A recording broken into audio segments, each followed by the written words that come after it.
First time directors தப்பு பண்ற 20 முக்கியமான மிஸ்டேக்ஸ் என்ன அப்படின்றத வந்து பார்க்கலாம். ஃபர்ஸ்ட் அவங்க என்ன இம்பார்ட்டன்ஸ் தருவாங்கன்னு பாத்தீங்கன்னா, எக்யூப்மெண்ட்ஸ் லைட்டிங்ஸ்க்குலாம் இம்பார்ட்டன்ஸ் தருவாங்க, ஸ்டோரிக்கு இம்பார்ட்டன்ட் தர மாட்டாங்க. ஸோ ஸ்டோரிக்கு தான் முதல்ல இம்பார்ட்டன்ட் தரணும், எக்யூப்மெண்ட்ஸ் ரெண்டாவது தான். ரெண்டாவது பாயிண்ட் லாக்லைன். நீங்க ஒரு கதை எழுதிட்டீங்க, அந்த கதையை ஒரு 2 வரியில சொல்ல முடியுதா நீங்க பார்க்கணும். அப்படி சொல்ல முடிஞ்சாதான் அது குட் ஸ்டோரின்னு சொல்லி ஸ்டீவன் ஸ்பீல்பர்க்கே வந்து சொல்லியிருக்காரு. ஸோ லாக்லைன் வந்து ஒரு பக்காவான லாக்லைன் வந்து ரெடி பண்ணுங்க. ஏன்னா பிச் டெக் யூஸ் பண்றதுக்கு உங்களுக்கு ரொம்ப ஹெல்ப்ஃபுல்லா வந்து இருக்கும். ஸோ லாக்லைன் எப்படி இருக்கணும் அப்படின்றத வந்து பார்க்கலாம். Premise and லாக்லைன். ப்ரிமைஸ்னா என்னன்னா ஒரு ஐடியா, அந்த ரைட்டர்ஸ்க்கு ஒரு ஐடியா தோணும், அதுதான் ப்ரிமைஸ்ன்றது. லாக்லைன்ன்றது அந்த ரைட்டர்ஸ்க்கு தோணும் அந்த ஐடியாவை மற்றவங்க கிட்ட வந்து சொல்றது, ஷேர் பண்றது. அப்போ மற்றவங்க கிட்ட ஷேர் பண்ணும்போது அவங்களுக்கு ஒரு எக்ஸைட்மெண்ட் கிரியேட் பண்ணும்ல, அதனால கிரியேட் பண்றது தான் இந்த லாக்லைன்ன்றது. ப்ரிமைஸ்ன்றது அந்த ரைட்டர்ஸ்க்கான ஐடியா. இப்போ எக்ஸாம்பிள், ஒரு கிளாஸ்ல ரொம்ப ஸ்ட்ரிக்டான டீச்சரா வந்து இருக்காரு, ஒருத்தன் வந்து ஹோம்ஒர்க் பண்ணாம வந்து அந்த கிளாஸ் உள்ள வந்து போயிடுறான். ஸோ இதுதான் வந்து ஐடியாவா இருக்குன்னு வச்சுக்கோங்க. இப்போ இந்த லாக்லைனா நீங்க கிரியேட் பண்றீங்கன்னா, ஒரு ஸ்ட்ரிக்டா இருக்க டீச்சர் வந்து ஹோம்ஒர்க் பண்ணாதவங்களுக்கு பயங்கரமா பனிஷ்மெண்ட் கொடுக்கணும்னு வந்து இருக்கிறாரு. அப்போ அந்த கிளாஸ்ல இருக்கிற ஷை டைப் இருக்கிற ஒரு பையன் மொத்த ஸ்டூடெண்ட்டையும் வந்து காப்பாத்துறான், ஒரு ரூல்ஸையும் வந்து கிரியேட் பண்றான். இதுதான் வந்து லாக்லைன். சிம்பிளா இருக்கிற ஐடியா தான் ப்ரிமைஸ். இது வந்து ரைட்டர்ஸ்க்கானது. லாக்லைன்ன்றது ஒரு ப்ரொட்டகனிஸ்ட், அந்த ப்ரொட்டகனிஸ்டோட கோலு, அந்த இலக்குக்கு ஏற்பட்ட தடைகள், இதுதான் வந்து லாக்லைனா வந்து இருக்கணும். மூணாவது தீம், உங்க படத்தோட கரு என்ன அப்படின்றது தெரிஞ்சுக்கிட்டு அந்த கரு வந்து எல்லா சீன்லயும் இருக்குதா அப்படின்றத நீங்க பார்க்கணும். அந்த தீம் தான் உங்க சீனை எல்லாத்தையும் வந்து இணைக்கும். அதுக்கப்புறம் உங்க சீனை வந்து எல்லா ஆர்டர்ல வந்து இருக்குதான்னு அந்த தீம் தான் வந்து ரிலேட் பண்ணிட்டே வந்திருக்கும். அந்த தீம்ன்றது உங்க படம் வந்து எங்க ஆரம்பிச்சு எங்க போக போகுது அந்த டேரக்ஷன் சொல்றதுக்கு இந்த தீம் வந்து ரொம்ப ஹெல்ப்ஃபுல்லா வந்து இருக்கும். நாலாவது பாயிண்ட், சீன் கோல்.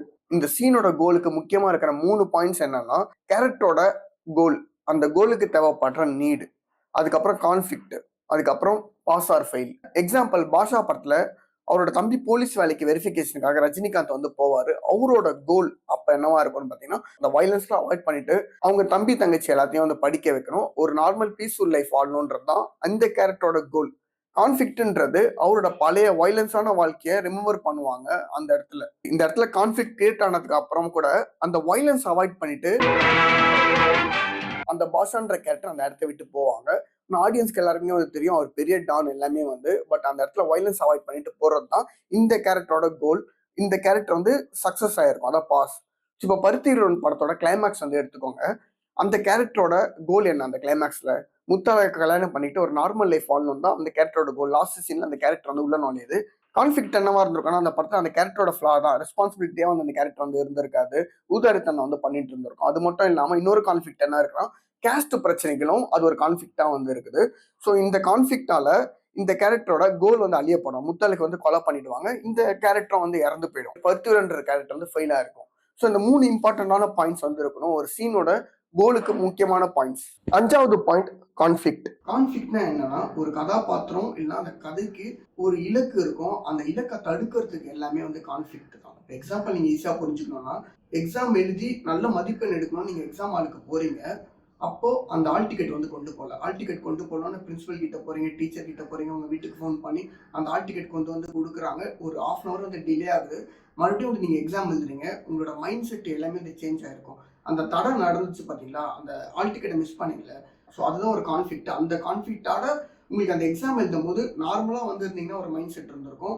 இந்த மாதிரி ஆல் டிக்கெட்லாம் மிஸ் பண்ணிட்டு பிரின்சிபல்லாம் பார்த்துட்டு வரும்போது ஒரு மைண்ட் செட் இருக்கும். ஆனால் நீங்கள் எக்ஸாம் எழுதிருப்பீங்க, ஆனால் கண்டிப்பாக அங்கே ஒரு சேஞ்ச் நடந்திருக்கும் பார்த்தீங்களா.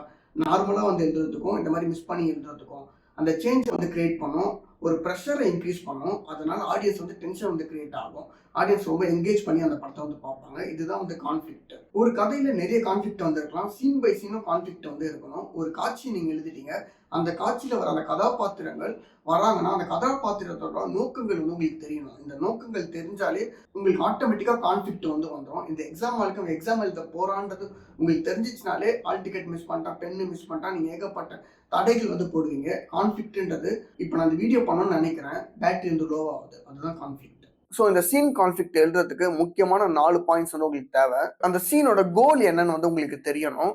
இந்த கோலை ஸ்டாப் பண்றது யாரு, பர்சனா, சொசைட்டியா, இல்லைன்னா யாரு அப்படின்றது வந்து உங்களுக்கு தெரியணும். 2வது பாயிண்ட். 3வது பாயிண்ட், கான்ஃபிளிக்ட் வந்து கிளியரா இருக்கா அப்படின்றது வந்து பார்க்கணும். 4வது பாயிண்ட், அடுத்த சீனுக்கு வந்து லீடா இருக்குதா அப்படின்றத பார்க்கணும். இப்போ எக்ஸாம்பிள், பாஷா படத்துல ரஜினிகாந்தோட கோல் அவர் என்னவா இருக்கும்னு பார்த்தீங்கன்னா, ஒரு சீன்ல அவர் வந்து பீஸ்ஃபுல்லா அவங்க ஃபேமிலி கூட வந்து இருக்கணும்னு நினைப்பாரு. ஆனந்த்ராஜ் அந்த கேரக்டர் வந்து என்ன பண்ணியிருப்பாங்க, இவரோட ஃபேமிலியை வந்து அட்டாக் பண்ணுவாங்க. அப்போ அவரோட பீஸ்ஃபுல்லான லைஃப் வந்து கலைக்கப்பட்டு அவர் வயலன்ஸ் வந்து கையில வந்து எடுப்பாரு. அதுதான் கான்ஃபிளிக்டா வந்து இருக்கும். ஸோ ஆனந்த்ராஜ் தான் அந்த இடத்துல கான்ஃபிளிக்ட் வந்து கிரியேட் பண்றாருன்னு உங்களுக்கு ஈஸியா தெரிஞ்சிடும். 4வது பாயிண்ட் அடுத்த சீன் வந்து அது லீடாவும் வந்து இருக்கும். ஸோ இந்த 4 இம்பார்ட்டன்டான பாயிண்ட்ஸ் தான். கான்ஃபிளிக்ட்ன்றது சண்டைகள் மட்டும் இல்ல. நாம ஒரு விஷயம் ஆசைப்படுறத மத்தவங்க அது வந்து அப்போஸ் பண்ணாலே அது வந்து கான்ஃபிளிக்ட் தான். இந்த கான்ஃபிளிக்டே நிறைய டைப்ஸ் வந்து இருக்கு. முதல்ல என்னன்னா எக்கனாமிக்ன்றது அந்த குடும்பம் வந்து ஒரு நெருக்கடியில் இருக்குது. ஸோ அந்த மாதிரி இருக்காங்களா அப்படின்றத நீங்கள் ரெஜிஸ்டர் பண்ணணும். அதுக்கு அடுத்தது பொலிட்டிக்கல். அந்த பாலிடிக்ஸ்லாம் இருக்குல்ல, அவங்களால இவங்களுக்கு வந்து நெருக்கடிகள் வருது. அந்த பாலிடிக்ஸில் கொண்டு வர விஷயங்கள் ஆகட்டும். 3வது வந்து பயாலஜிக்கல். ஹெரிடிட்ரியாக ஒரு ப்ராப்ளம் வரல ஒரு கேரக்டர்ஸ்க்கு.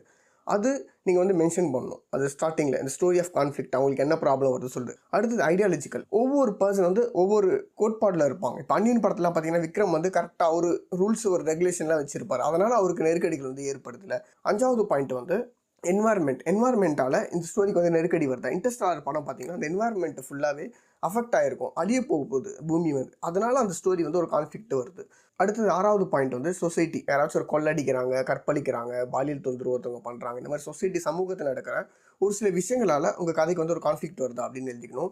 7வது வந்து சைக்காலஜிக்கல்ன்றது இந்த சொசைட்டியால் உங்களுக்கு பாதிக்கப்பட்டு சைக்காலஜிக்கலாக இந்த கேரக்டர்ஸ் நீங்கள் எழுதிருக்கீங்களா, அந்த கேரக்டர்ஸ்க்கு வந்து கான்ஃப்ளிக்ட் வருதா அப்படின்ற மாதிரி எழுதிக்கணும். இன்னொரு கான்ஃப்ளிக்ட்லாம் நீங்கள் ஒரு கதாபாத்திரம் வடிவமைச்சிட்டீங்க. அந்த கதாபாத்திரத்துக்கு அவருக்குள்ளேயே நடக்கிற பிரச்சனைகளை பற்றி தான் இன்னொரு கான்ஃப்ளிக்ட்டே சொல்லுவாங்க. எக்ஸாம்பிள், அவர் திங்க் பண்ணுறதை வச்சு அந்த கதாபாத்திரத்துக்கு ப்ராப்ளம் ஏற்படும். ரோபோட்ன்ற இந்தியன் படம் நீங்கள் ஞாபகம் வச்சுக்கோங்க. அதில் சிட்டியோட திங்கிங்கால் அங்கே வந்து ப்ராப்ளம் ஏற்படுது.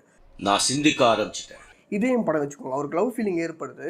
அதனால அவரோட வாழ்க்கையே வந்து ப்ராப்ளமாக இருக்குது. அந்த ஸ்டோரி எங்கேஜிங்காக இருக்குது. இன்னொரு கான்ஃப்ளிக்ட்டில் அடுத்தது என்னன்னா நம்பகத்தன்மை. ஒருத்தவங்களை நம்பி ஏமாந்துருவாங்க. ஒரு கதாபாத்திரம் நீங்கள் வடிவமைக்கிறீங்க, அவங்க வந்து ஒருத்தவங்க நம்புவாங்க, அவங்கள வந்து இவங்க ஏமாத்திடுவாங்க. இப்போ கண்ணும் கொள்ளையடித்தல் படத்தில் ஹீரோ வந்து அந்த ஹீரோயினை வந்து நம்புவார், அவங்க வந்து ஏமாத்திட்டு போயிடுவாங்க.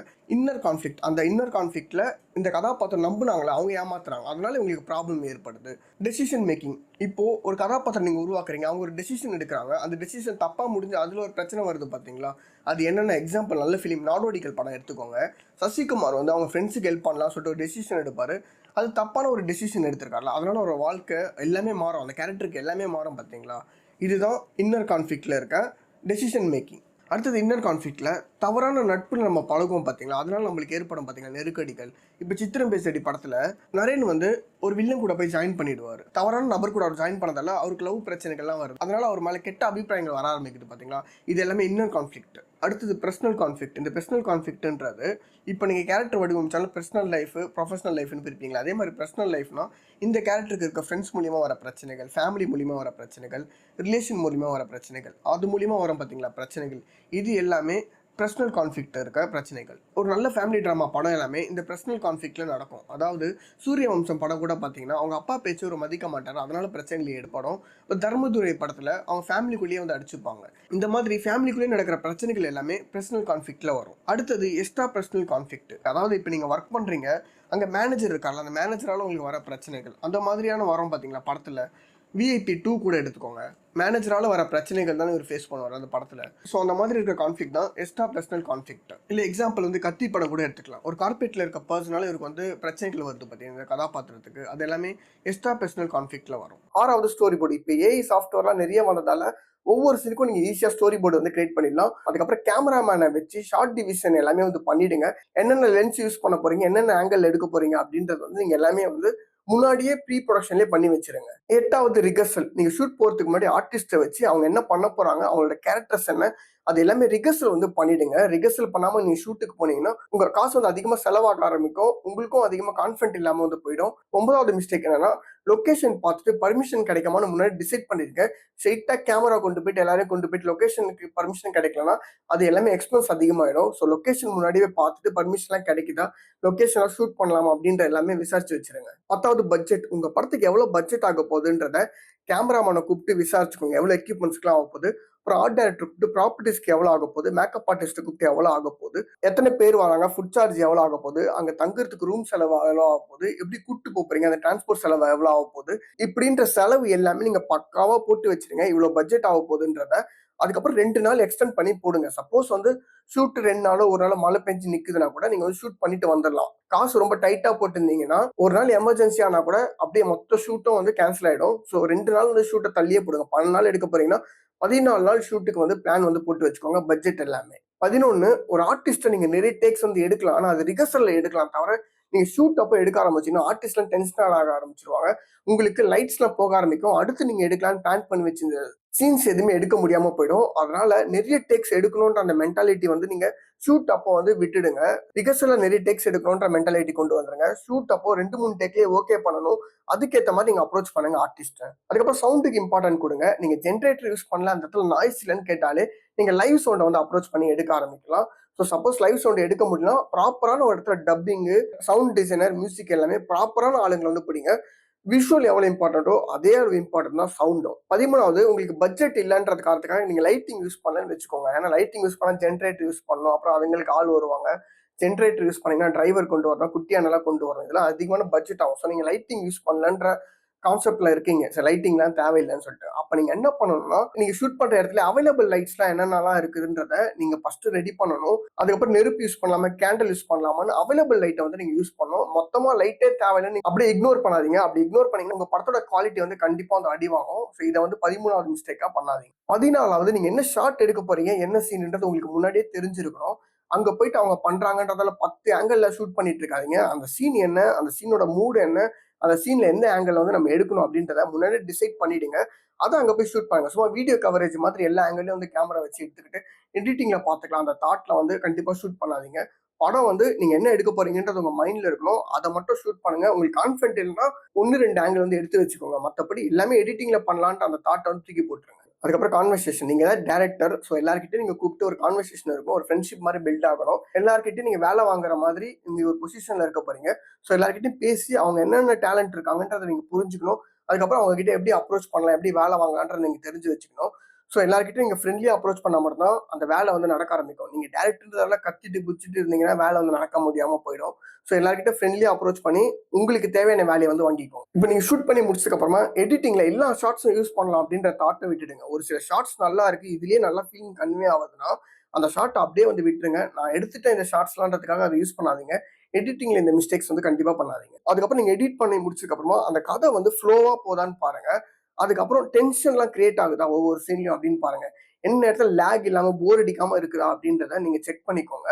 அத நீங்க செக் பண்றதுக்கு பதிலா யாரையாச்சும் கூட்டு வந்து செக் பண்ணீங்கன்னா உங்களுக்கு ரொம்ப ஹெல்ப்ஃபுல்லா இருக்கும். மியூசிக் வந்து படம் முடிச்சதுக்கு அப்புறமா மியூசிக் போடலாம். உங்களுக்கு தீம் வேணும் படத்துக்குன்னா, நீங்க முன்னாடி மியூசிக் டைரக்டர் அப்ரோச் பண்ணி கேட்டும் நீங்க வாங்கிக்கலாம். ஸோ ஒரு படம் முடிச்சதுக்கு அப்புறமா அதுக்கு ஒரு ப்ராப்பரான ஒரு தீம் வந்து கிரியேட் பண்ணுங்க. அது என்ன படமா இருந்தாலும் இந்த தீம் கேட்டதுக்கு அப்புறமாவே இது இந்த படம்ன்றது ஃபீல் வரதுக்கு தீம் வந்து வேணும். அந்த தீம் இருந்தாதான் உங்க ஃபிலிம் வந்து ப்ரொமோட் ஆகிறதுக்கு ரொம்ப யூஸ்ஃபுல்லா இருக்கும். அதுக்கப்புறம் சாங்ஸ் எல்லாமே நல்லா இருக்குதான்னு பார்த்துக்கோங்க.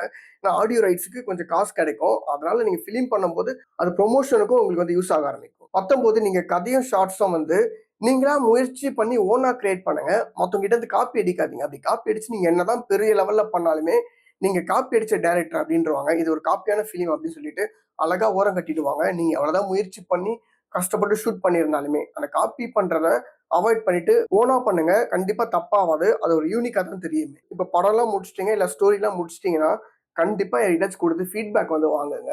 அது வந்து ஃபிலிம்ல ரிலேட்டடா இருக்கிறவங்க தாண்டி உங்க ஃப்ரெண்ட்ஸ், ஃபேமிலி சர்க்கிள்ஸ்ல யார்கிட்டயாச்சும் வாங்கி வச்சுக்கோங்க. ஏன்னா ஃபீட்பேக் நீங்க வாங்கினா மட்டும் தான் உங்களுக்கு என்ன அதுல தப்பு பண்ணியிருக்குன்னு தெரியுமே. நீங்க பண்ணது எல்லாம் உங்களுக்கு கரெக்ட் மாதிரி தெரியும். மத்தவங்க சொல்லும்போது தான் ஓ இந்த ஆங்கிள் இதெல்லாம் பாக்குறாங்க, இதெல்லாம் தப்பு இருக்கும் அப்படின்னு நீங்க வந்து ரெகக்னைஸ் பண்ணுவீங்க. அந்த மிஸ்டேக் எல்லாம் நீங்க ரெக்டிஃபை பண்ணுவீங்க. ஸோ இந்த 20 மிஸ்டேக் வந்து நீங்க பண்ணாதீங்க ஃபர்ஸ்ட் டைம் டைரக்டர்ஸ். ஸோ நீங்க என்ன மிஸ்டேக் இதுல பண்ணிட்டு இருக்கீங்க அப்படின்றத கமெண்ட் பாக்ஸ்ல கமெண்ட் பண்ணுங்க.